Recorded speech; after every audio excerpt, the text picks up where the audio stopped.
I downloaded Tinder because I was feeling bored and, to be honest, pretty lonely. It was last year when all this started to subside a bit. In fact, I had already used Tinder before, and that's how I met some decent people outside the app. Nothing special or extraordinary happened on the last time I used it, but the last time when I will be using the dating app, I met this blonde named Haley. At first, she seemed normal to me, so I decided to give her a chance. We met for the first time and I thought she was cute and I really wanted to get to know her better. We hit it off and decided to continue seeing each other. Let me tell you, she got into my head completely. I've lost all my senses, but I can't deny that there are some terrible stories about people dating strangers from the internet that you should have never heard of. Are you paying special attention, because you think that such things happen infrequently and the probability that this will happen to you is negligibly small? That's what I thought. Anyway, I thought we were just going to eat out or maybe go to the movies or something, but she wanted to come to my place. Instead, she insisted on coming over to my house. In fact, she explained that she had an excuse for why we could hang out at my place. It was because my place was a mess and I just wanted to get away from home. She bluntly explained that we couldn't date if we didn't hang out at my place. Look, no, I should have taken that as a wake-up call and I think part of me did, but I didn't pay enough attention. She was beautiful, but lonely.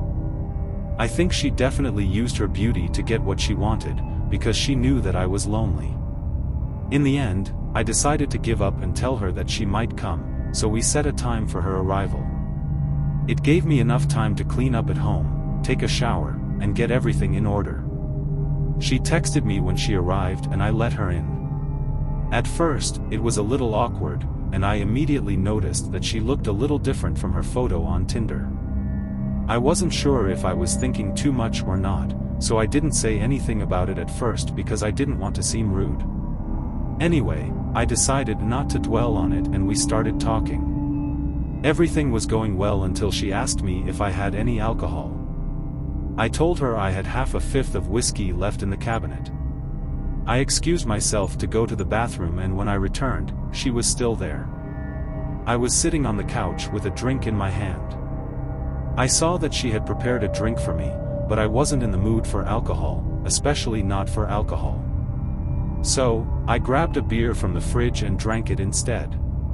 After about 3 or 4 beers, I finished my mixed drink, which she kept making me drink. In fact, I had almost completely given up on it, just because she really wanted me to. I had paranoid obsessive-compulsive disorder, similar to the idea that she could put something in my drink while I was using the toilet, and I had a strong desire to stay away from the drink she had made for me. But in the end, I let go of my fears, because the more drunk I got, the more I realized how wrong I had been when I thought she was trying to poison me. She told me that she was just being a good hostess, and we had a great time together. We got along well, she seemed fine. Plus, it looked like there was nothing in my drink, so I decided to drink it anyway and not feel anything. It didn't really matter until about 10 or 20 minutes later. But I just pretended like I was drunk and thinking too much. After all, I was frivolous and sick and that was more than enough to make me confused. That's when things started to get really strange. The last thing I remembered was that we were sitting on the couch and I felt very strange. I began to feel weak and dizzy, until I eventually lost consciousness completely. I must have been out for at least 5 hours, because I woke up with a headache and dawn and what I found was nothing except a nightmare. I was lying on the floor of my bedroom in a terrible state. I slowly began to realize that something was terribly wrong. I still felt uneasy about the drugs that she was using. She pumped me up, and the first thing I noticed was that my body was in great pain, from my neck to my arms, back and stomach. I had bruises all over my body and more than 5 serious stab wounds and deep cuts on both my arms and stomach. When I got up, I saw that my bed and the floor in my room were all drenched in blood, as were the walls. I almost fainted when I saw this, and I remember feeling like I couldn't breathe. I ran to get my phone to call the police, but I couldn't find it. It turned out that she had stolen my phone and all 4 of my televisions that were in the house, as well as some jewelry and money from my safes, which I had over $20,000 in. I searched all over my house, but there was nobody there. It's clear. My house has been completely destroyed. The windows are smashed, almost every room is destroyed, and everything is just completely ruined. I remember looking in the mirror at one point and being in complete shock. I couldn't believe what was happening. The truth is, I'm almost 100% sure that someone was there, except for that girl who I met who was involved in this. It's even hard for me to talk about it. There was a serious wound on my stomach and they were covered in my blood. They painted a pentagram on my wall. In the bedrooms, I found one of my old phones in the chest of drawers. I connected it to a charger and Wi-Fi so that I could make a FaceTime call to a friend. If you call the police to my house, I'll just wait for them to arrive. It will take about 20 minutes, if not longer. I don't know what else to say. She was the one who drugged me, but it was recorded as some kind of rare, extremely powerful tranquilizer. I have provided all the possible information to the police and accessed his Tinder account on an old phone, hoping that the account was still there so I could show it to them. However, of course, they cancelled the comparison with me and, probably, the account has been deleted. And I thought it would help anyway, because I'm pretty sure I was deceived. They never called those who did it. I actually moved into a new house a couple of months ago and I'm not living in fear anymore. I also have security cameras and the ADT security alarm system installed now.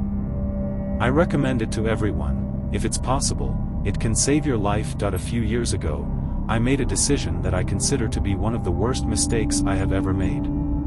This decision eventually led me to a terrible and barbaric situation with a man who I now believe to be a serial killer or worse. I am 21 years old and this happened approximately 3 years ago. At the time, I was 18 and had just graduated from high school. It was the middle of August and it was a relatively boring day. Up to this point, my summer vacation had been incredibly boring. My father and I lived alone and he protected me in many ways, but at the same time he emotionally and psychologically abused me. He didn't allow me to have any friends and generally kept me at home every day to help him with household chores or be his personal slave. Even took down my bedroom door to make me feel completely controlled. I've always felt powerless when it comes to my privacy. I never had any control over my own phone until he finally bought it for me, about a month before. All this has happened while he was drunk and coming home from the bar after 10 p.m., forgetting about my calls at 8 p.m. every day. I think he might have forgotten or thought I was asleep, so he just didn't bother answering. I'm not sure, maybe it's a mix of both. During this time, I had Tinder installed on my phone, using it as a way to make new friends and chat. For years, I was isolated and couldn't find good friends. Most of the kids in my school were either pretending to be friends or openly mocking me, making my life hell. One day, I met Alex on Tinder. We talked for a little more than a day and our friendship grew. It developed quite quickly. I had to be careful, because my father searched through everything in my house. On my phone, I had to delete all the messages. What my father didn't like was everyone. The evening before, I gave him my phone which was on 100%. He would have killed me if he knew I was in. Anyway, this guy I was talking to was 28 years old and at that time, he was much older than me. It attracted me and it spurred my interest. I'm sure he was an older man talking to me. Looking back, even a few years back, I understand that it was a little creepy for him to talk to someone my age. Anyway, I told him about my situation at home and he said I could move in with him. He reminded me that I was an adult and legally, I was no longer obligated to obey my father. I was excited about it but also scared. He said he could pick me up tonight. And that I needed to pack my things. I told him I wasn't ready yet, but I just wanted to hang out now. I asked him if that was okay, and he agreed. He said he'd come to pick me up at midnight. By 4 a.m., I said I had to go home. He said it was okay too. I also told him not to park my car on the driveway. Instead, he should park on the curb. Make way and text me when he's ready. There, I'll just go outside. At my father's house, the driveway is long. I was afraid my father would hear him coming and wake up. So I figured it would be safer if he parked away. Then he told me he prefers communicating via text messages. He asked for my phone number. I gave it to him. But I said that in any other normal evening, unless otherwise, please do not text me after 8 hours. I had already known about my father's situation, so I agreed. Alex arrived around 5 o'clock. It was about 11 o'clock when he texted me. He asked if I was outside and I told him I would be out in a few minutes. I slipped out the window and started walking down the driveway. I didn't see Alex's car. As I mentioned before, my father's driveway is long and there are trees lining the entire access road all the way to the mailbox. I thought it was strange because I expected to see the lights from his car or something similar. However, I decided that he might have turned off his car to be more cautious and less suspicious. He knew about my father. As I walked down the driveway, halfway down the road, I heard a whisper. I sat there for a while, watching, and then I heard a man laugh. The laughter subsided quickly. Then, the whispering continued. I started walking again, quietly. About 20 feet away, who I thought was Alex, was talking on the phone. I couldn't hear what he was saying, but I assumed he was talking to someone else. As far as I could tell, no one responded. I admit that I eavesdropped, which is not something I normally do. But, considering the situation, you will understand why. I was so worried that I'm glad I did it. If I hadn't, I probably would be dead by now. And that's when the most interesting part happened. The most disgusting and disturbing thing that I have ever done. I have heard it in my life, bragging. Wherever he was, he would talk on the phone about how he was waiting for me and what he was going to do to me. He would say that he would rape me and take me to hell with him, and I quote, save my life as long as possible. I almost threw up when I heard it. I must have made a little noise because right after that, Alex suddenly became quiet. I considered running back to the house but thought that it would be better to hide. So I ran back in the direction that I came from, towards the house. I found a place in the woods and hid there. I thought I would be safe for now. It had been about 5 minutes and there was still no sound. Then I received a message from Alex asking where I was. Obviously, I ignored him and turned off my phone. Then he started to bombard my phone with messages and calls, until I finally picked up the phone after the 5th call. When he called me, I thought it would be a better idea to answer the call and come up with an excuse that I wouldn't be able to meet him that night. I was really sorry and suggested we talk another time. However, he didn't seem to believe me. I think he realized I had figured him out. He started getting really angry and trying to make me feel bad. Having said that, I felt like I was wasting his time, and that's when he showed his true colors. He started scolding me and telling me how terrible I was and that no one would ever love me. Then he said something that really scared me. My heart sank. I know where you live.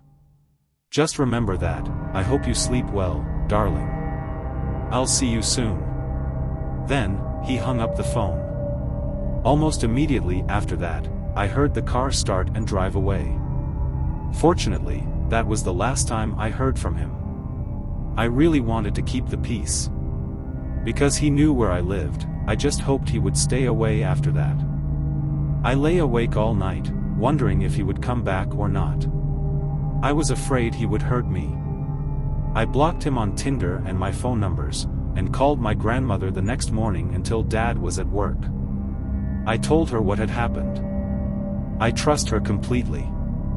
I told her how terrible he was. She has always been there for me. And she picked me up, and we didn't talk about what happened to my father. My grandmother always knew my father was terrible, but she didn't really know how badly he treated me at home. For a long time, I was afraid to tell anyone about it. But it was really the best decision I have ever made. I became much happier and I'm working on getting a place to live with my family. A girl. Life is getting better, and I'm getting better and better every day. I tried to contact the police, but they said they couldn't do anything without my help. They gave me proof, so I knew I was right. It's more likely that Alex is still out there. That's where he hurts others, if at all. His real name is Foreign. When I was in college, I was thinking about the idea of trying some dating apps like Bumble and Tinder. Just like that, to meet new people and relax a little from his boredom. I'm looking for someone I knew from my senior year. The school has a girl named Claire. We didn't talk much about anything in particular. In fact, we only briefly discussed how it was a coincidence that we had never met before. We had the same group of friends in high school and our school was relatively small, so it's understandable that we barely knew each other. The conversation quickly turned to the one who asked me if I wanted to hang out that evening. I was thrilled and, of course, I said yes, trying not to seem too excited. You know, I thought it was strange that she wanted to spend time with me so much, especially at night. But I had almost no doubts about it and I didn't want to ruin the opportunity. She asked me to come over and said that I could come anytime after 11 p.m. She told me she would be alone and suggested I bring some weed if I had some. I didn't smoke, but my friends did. They were smoking, so I went with them. We bought some cheap-looking weed for $10. I hoped it would be good enough for me to enjoy. I should have been more careful, and I should have at least told someone close to me where I was going. It was an extremely confusing situation, but my prayers to a young curious virgin flew by quickly. I think I will have endless opportunities to spend happy nights. The idea of not knowing what's going to happen was something I didn't like, but I never would have thought that what happened would happen. On my way, I was excited. He turned on the music and sang in the car almost the whole way. While I was approaching the place, it was only 2 minutes away. I got a strange feeling because I didn't recognize the area. That's why my anxiety increased a bit. When I arrived at the location, I saw that it was a neglected area and I began to wonder if I made a mistake.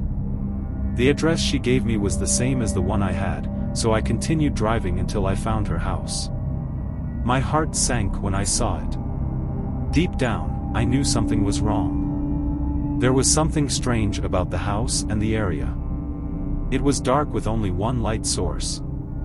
I lowered the windows to get a better view and said to myself that I would never go inside.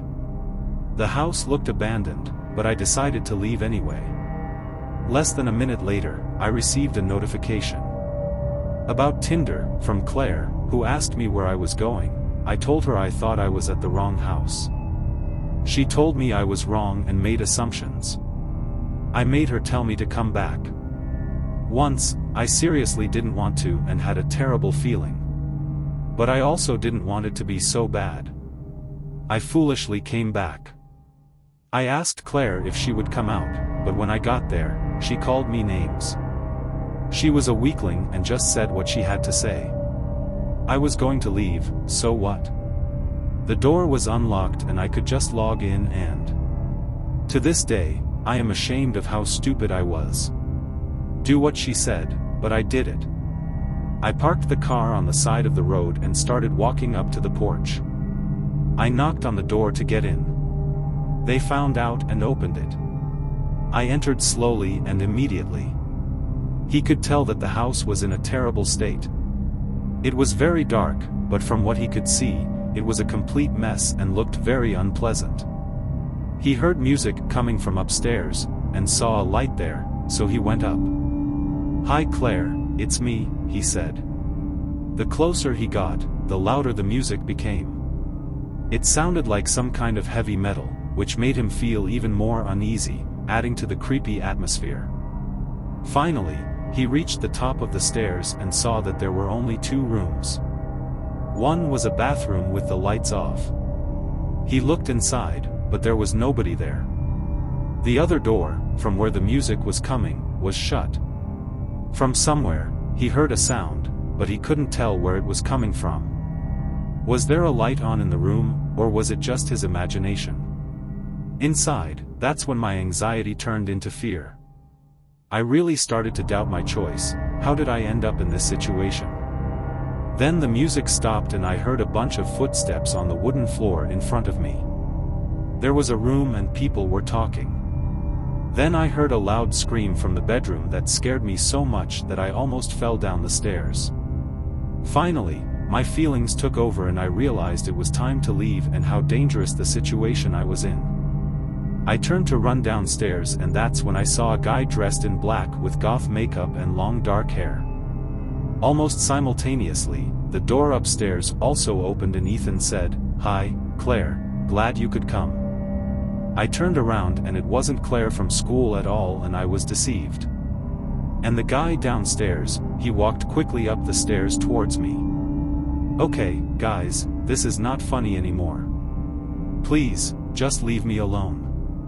And they both started laughing and name-calling. I knew I had only one option. The only way out was to fight or run, so I thought that escaping would be the best option.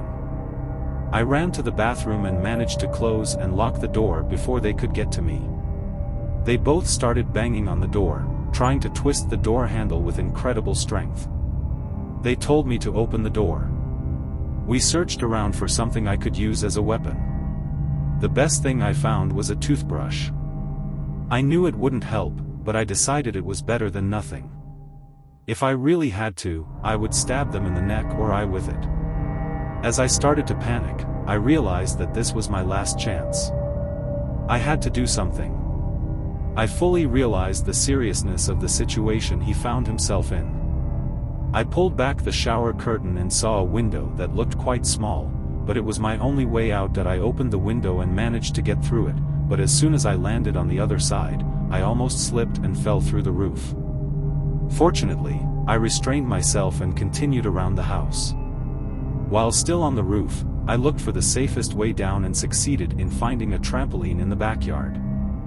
I jumped on it to get out of there as fast as I could and raced to my car.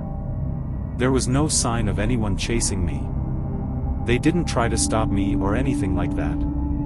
I left, called the police and gave them all the information they needed to know. I told him I was going home and gave him the address of my place.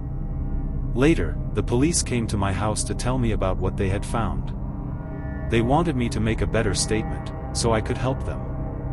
Apparently, there was a group of people who were framing me. They were a kind of black metal band who killed innocent people by luring them through dating apps like Tinder. They used a pretty girl as bait in an abandoned house. When the police found the bodies of 2 young girls and a lot of blood, they thought the police had caught 2 murder suspects. However, the rest of the group are still on the run and the police are still looking for them. The group called themselves Holy Eternity or something similar. People are really confused and I almost got killed that night.